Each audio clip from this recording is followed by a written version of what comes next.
This segment brought to you by Kansas Regenerative Medicine. Your stem cells, your health, your life. I'm Chris Little. I'm at K-State in the Department of Plant Pathology, and we work on row crop diseases, specifically soybean and sorghum. And the kinds of work that we're doing in soybean is really looking at an important disease that's kind of emerging in this part of the country called sudden death syndrome, or SDS for short. It's caused by a fungal pathogen that is really good at colonizing seedling roots and kind of colonizing the roots as they mature into the adult plant. And as that seedling or plant gets colonized, it produces toxins that go to the leaves and cause yellowing and leaf death and ultimately yield. And I think that's one of the things that we're most interested in is how does this pathogen really affect yield, and what can we do to mitigate or help solve the problems of that yield reducing fungal pathogen.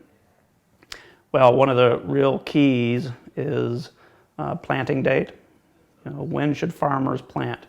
Should they plant early or should they plant late? Or is somewhere in between going to be okay? What we found so far is that late planting is going to lead to reduced yields anyway. Early planting, we end up with a lot of disease, but better yields. And so sometimes we have that happy medium, kind of find a happy medium between planting time for the best yield, even if there is a little bit of disease out there.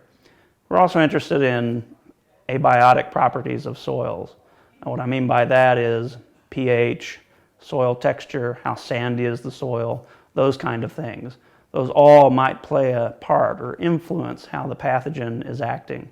And what we found is that there are relationships, for example, between phosphorus content in the soil and the pathogen. So more phosphorus, less disease.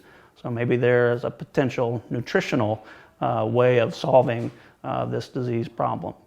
Other things like resistance to the organism or cultural management strategies such as how much compaction might cause a problem.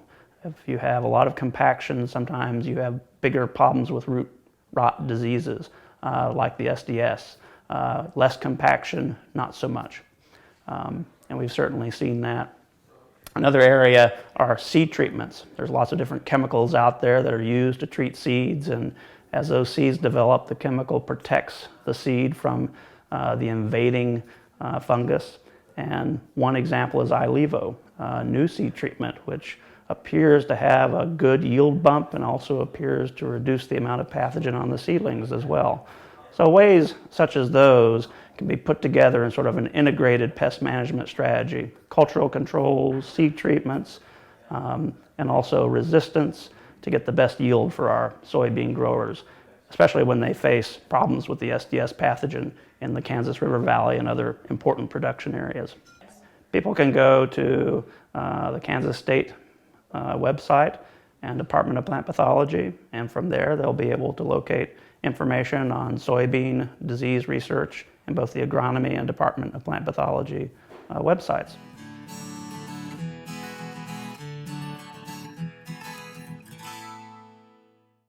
Support Kansas agriculture education with an AgriTag. AgriTags are available anytime at your county treasurer. They look great on cars and trucks. For more information, go online to ksagclassroom.org.